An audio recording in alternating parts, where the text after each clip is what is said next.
সুনীল গঙ্গোপাধ্যায়, নবনীতা দেবসেন, আমি নাকি কোনোদিন তৈরি করে আসিনি। এবারে আমি ভেবেও আসিনি, হঠাৎ চলে এসেছি। এসে খুব সুন্দর সুন্দর কত অভিজ্ঞতার কথা শুনলাম, কত গল্প শুনলাম। আর আমার একটা সবচাইতে এসে একটা আমি সুযোগও পেয়ে গেলাম। শীর্ষেন্দু মুখোপাধ্যায় আছেন এখানে, তো ওনার উপন্যাস গল্প নিয়ে না আমি কয়েকটা নাটক করেছি আর কি। তো গল্পগুলো এত ভালো গল্প আর কি। তো আমার সেইটা ওনাকে দেখে, আর উনি দেখেছেন অনেকগুলো, কিন্তু এই গল্পটা উনি যখন করেছি বোধহয় দেখেননি। তা আমি সুযোগ পেয়েছি, তাই একটু প্রণাম জানিয়ে শীর্ষেন্দু মুখোপাধ্যায়কে আমি একটা গল্প বলবো। কিন্তু এটা কিন্তু আমার প্রণাম তার প্রতি, মানে তাদের প্রতি, এই সুনীল গাঙ্গুলি আর যিনি শীর্ষেন্দু মুখোপাধ্যায়ের অন্যতম বন্ধুও ছিলেন, নবনীতা দেবসেনের প্রতি। কারণ একজন কবি, দুই কবির কথা বলছেন, যার কথা বলছি তিনিও তো কবি। মানে আমরা যখন ছোটবেলায় তার কথা পড়তাম, কিরকম কাব্য প্রতিম লাগতো আর কি। তো যাকে কথা না বলে একটা মানুষের কথা বলছি, এই যে আমাদের অনেকের ভেতরে, মানে আমি ওনার গল্প পড়ি আমার সেটা মনে হয়েছিল, অনেকের ভেতরেই আমাদের সবার ভেতরে আছে যে আমাকে না কেউ দেখে না, মানে যে রাস্তাঘাটে হাঁটতে চলছে কেউ কেউ লক্ষ্য করে না আর কি। বড় কষ্ট আছে আমাদের সবার ভেতরে, আছে কষ্ট। সেই জন্য আমরা কবিতা লিখি। ও ইনি কবি, আচ্ছা আচ্ছা নমস্কার। তো কবিকে দেখলে কবি ভাল লাগে। তো যিনি কবিতা লেখেন বা যিনি সাহিত্যিক লেখেন, তিনি না এই ব্যথাটা বোধহয় খুব ভালো করে বুঝতে পারে। আমার মনে হয় সবাই বুঝে, সাধারণ আমাদের মতো যারা সাধারণ, তাদের মনের কথাটা কিরকম করে বলেন। তো এই গল্পটি হচ্ছে সেই গল্পটা আর কি। তো গল্পটা কিরকম, আমাকে মানে বড় কষ্ট, আমাকে মানে লক্ষ্য করে না, তাকান সবাই দেখে কিন্তু কেউ লক্ষ্য করে না আর কি।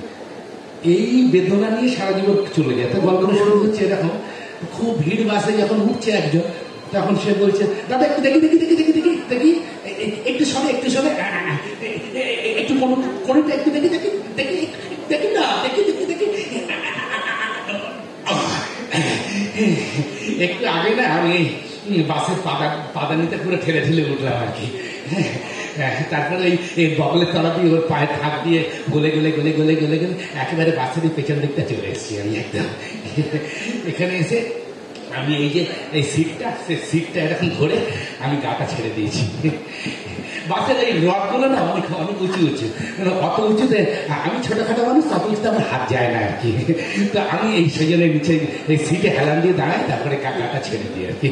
তো আমি যখন এই বাসের ঝাঁকুনিতে এরকম দৌড় খাই, আশেপাশের মানুষের উপরে গিয়ে পড়ি, পাশের মানুষের কেউ কিছু মনে করে না। তার কারণ কথা এইটাই যে আমার ওজন এতটাই কম না, আর ওরা আমাকে কেউ মনেই হয় না তার গায়ে পড়েছে আর কি। আমার চারপাশে সব বাবা উঁচু উঁচু পাহাড়ের মতো কত কত মানুষ, চারদিকে তারা উঁচু, হ্যান্ডেল করে বড় উঁচুতে সব আমার ঘিরে দাঁড়িয়ে আছে। এটা কি কেউ আমায় দেখছে?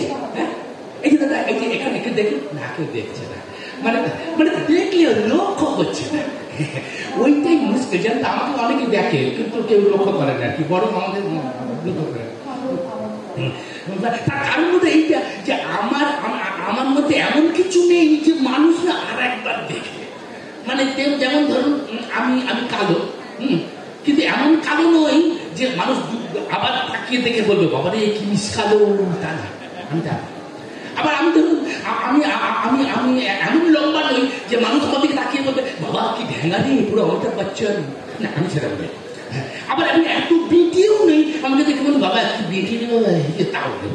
মানে আমার এই 4 ফুট 6 ইঞ্চি মতো এরকম আমার উচ্চতা। আবার দেখুন আমি দেখতে কিরকম, দেখুন আমার এই নাকটা থ্যাবড়াও নয়, আমার চোখাও নয়, এই চোখগুলো যেমন কুতকুতেও নয়, আমার বড় বড়ও নয়। মানে আবার এইখানে গাড়ির রংটা তো বললাম না, মানে না ইয়ে সব কিছু। আমার মাথায় দেখুন আমার মানে আমার মাথায় চুল কিরকম পাতলা হয়ে এসছে, কিন্তু এখনো পুরোপুরি টাক পড়েনি আমার। টেকো মানুষ তো লোকে দেখে, কিন্তু আমার পুরোপুরি টাকি পড়েনি আর কি। সেই জন্য বলছিলাম আমার থেকে মানে এই চারপাশে একটা সব ভিড়ের লোক আমাকে কেউ দেখছে না। মানে দেখলেও কেউ লক্ষ্য করছে না। ওইটাই বড় মুশকিল। জানেন তো আমাদের বিয়ের পরে একটা সাংঘাতিক মর্মান্তিক মানে ঘটনা ঘটেছিল আর কি। হ্যাঁ, এই জন্য মানে আমার বিয়ের কদিন পরে আমি ওই বউকে নিয়ে একটু বাজার করতে বেরিয়েছিলাম আর কি। কদিন পরে একটু দিরাগমনে শ্বশুর বাড়ি যাবো তো, হ্যাঁ, তাই নমস্কারে কাপড় চোপড় কেনার ছিল, তাই বউকে নিয়ে বেরিয়েছিলাম। তা বউকে আমি রাস্তা নিয়ে বেরিয়ে বললাম যে নিউ মার্কেট যাবে, নিউ মার্কেট যাবে। আমার যে অবস্থা, তাতে কিন্তু নিউ মার্কেটে বাজার করার কোনো অর্থ হয় না। মানে চিরকাল ওই বাজার কাছে কাটরায় সস্তায় জামা কাপড় কিনেছি, কিন্তু আমি যে নিউ মার্কেটের কথা বললাম তার কারণ বোধ হয় এইটা যে আমার এই বউটি না মফস্বলে, কোনোদিন নিউ মার্কেট দেখিনি। আবার আমি বললাম নিউ মার্কেটের কথা বললাম, মানে আমার শ্বশুর বাড়ির লোক যখন জানতে পারবে যে কাপড় চোপড় নিউ মার্কেট থেকে কেনা হয়েছে, তখন তাদের ভুরু ভুরু একটু ঊর্ধ্বগামী হবে, বাবা নিউ মার্কেট থেকে, তাই বললাম আর কি নিউ মার্কেট। কিন্তু জানো তো নিউ মার্কেটে যাওয়ার কথাটাই না বড় সাংঘাতিক হয়েছিল আর কি। মানে ওখানে না গেলে তো কিছু ঘটতো না। মানে হয়েছিল কি জানেন তো, নিউ মার্কেটে গিয়ে প্রথমে আমার বউ ওই ঝলমলে দোকান বসার দেখে না একেবারে থ মেরে গেল। হ্যাঁ, মানে সবকিছু দেখতে লাগলো, আর ভিতরে ভিড়ের ভেতরে ঢুকে প্রত্যেকটা শোকেসে হাত দিয়ে দিয়ে দেখতে লাগলো। মানে এত সে অবাক হয়ে গেল নিউ মার্কেট থেকে, আমার সঙ্গে কথা বলতেই ভুলে গেল। মানে আমি যে তার সঙ্গে আছি যেন ভুলে গেল। আমি কিন্তু তখন একটু প্রথম একটু মাতব্বরি করছিলাম, এটা ওটা দেখিয়ে মাতব জানো তো, ওইটা কি বলতো, ওইটা এটা মাতব্বরি করছিলাম, কিন্তু সে কোনো কিছু বিশেষ কিছু না দেখে সবকিছু দেখতে লাগলো। হ্যাঁ, তো আমার তো নতুন বিয়ে তো না, আমার তো অভিমান হওয়া স্বাভাবিক, কি তাই না? তো একটু পরে না আমি কথা বলা বন্ধ করে দিলাম, বউ এগিয়ে যাচ্ছে, আমি যে সঙ্গে আছি এটা তার খেয়ালই নেই। ওই শোকেসে গার্ড অফ অনার যেমন দেওয়া হয় তেমনি শোকেসে দেখতে দেখতে দেখতে যাচ্ছে। আমার নতুন বউ, আমার অভিমান হলো, আমি আস্তে আস্তে হাঁটার গতিটা কমিয়ে দিলাম। বউ কিন্তু এগিয়ে যাচ্ছে, এটা দেখে আমি একবার দাঁড়িয়ে গেলাম, বউ কিন্তু এগিয়ে যাচ্ছে। আমার মাঝে মধ্যে কথাও বলছিল, মানে আমি সঙ্গে আছি ভেবে, বুঝছেন তো, কিন্তু লক্ষ্যই করলো না যে আমি সঙ্গে আছি কিনা। এরকম কিন্তু আমি তো দূর থেকে তাকে লক্ষ্য করছিলাম। ভিড়ের ভেতরে যেতে যেতে হঠাৎ আমার বউ কি একটা জিনিসটা আমি দেখে খুব উত্তেজিত হয়ে আমাকে কি একটা বলতে গিয়ে যাবে, আমি নেই, অনেক পেছনে। ও তখন না উদ্ভ্রান্তের মতো আমি কোথায় করতে করতে আমার পেছন দিকে আসতে লাগলো। আর দেখে না ওই যে নিউ মার্কেটের ভেতরে অনেকগুলো সে গোলক খাঁচার মতো গলি আছে, হ্যাঁ আছে জানেন তো, ওই একটা গলির ভেতরে ঢুকে গেলাম খুঁজুকে মফস্বলে মেয়েটা খুঁজুক আমাকে। এখন যেমন এতক্ষণ যেমন আমার সঙ্গে পাক্কা দিচ্ছিল না, এবার খুঁজুক, আমাকে লক্ষ্যই করছে না, খুঁজুক।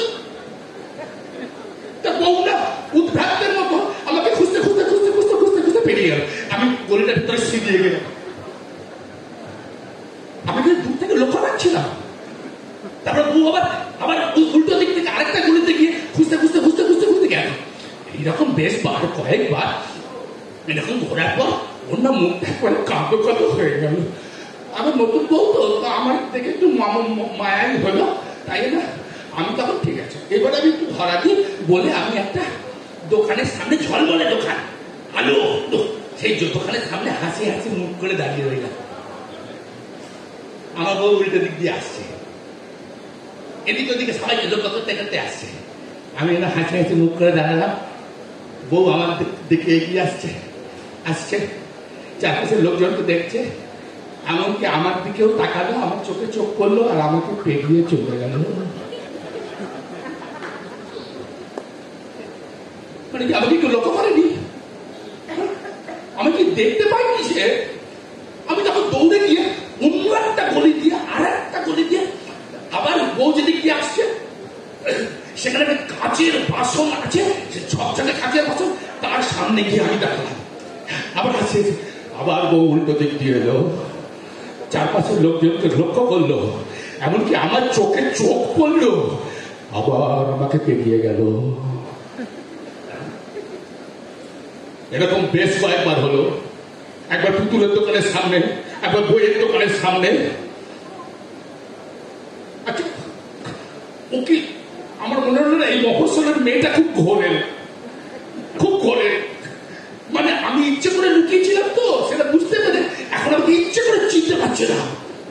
কিন্তু ওর ওই কাঁদো কাঁদো মুখটা দেখে না আমার সে কথা ঠিক বিশ্বাস হচ্ছিল না। তাই আমি এইবারে ও আবার উল্টো দিক দিয়ে আসছি যখন, আমি ঘুরে গিয়ে গোলের অন্য জায়গা থেকে গিয়ে একটা এরোপ্লেনের দোকানের সামনে গিয়ে আমি রাস্তা আটকে দাঁড়িয়ে বললাম, এই যে এই যে আমার বউ না আমাকে দেখে খুব এরকম চমকে উঠলো, চমকে উঠে তারপরে খুব ভালো করে আমাকে দেখে থেকে বলল, তুমি তুমি তুমি কোথায় ছিলে তুমি? বলে না আমাকে ভালো করে দেখে চিনে তারপরে বললো তুমি। আমার মনে হচ্ছে তো আমাকে চিনতে পারিনি।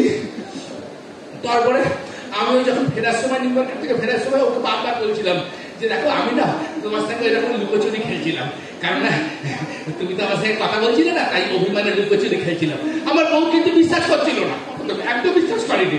আবার বারবার বলাতে তখন আমার দিকে তাকিয়ে বলল, ও তাই, তাহলে তুমি কিন্তু এইরকম আর কখনো লুকিও না, এইরকম লুকিয়ে যাওয়াটা বিপজ্জনক।